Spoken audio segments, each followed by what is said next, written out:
Hello everyone, I'm back. In this video, I'm going to show you how to delete Snapchat messages.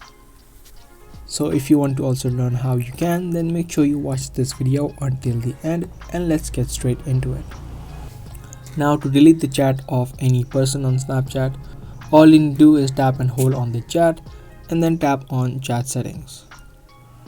Now here you'll have a few options. The first one is clear from chat feed. Now what this will do is it will only remove the person from the message section, but it will not delete the conversation.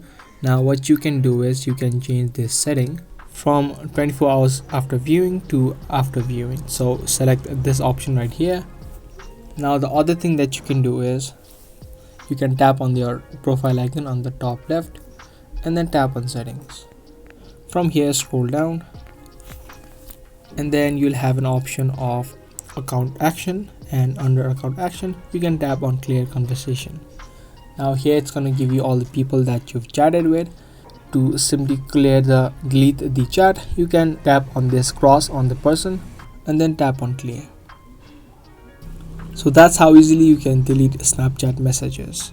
If you guys found this video helpful, then make sure to subscribe, share and give this video a thumbs up. That's going to be all for today. Thanks for watching.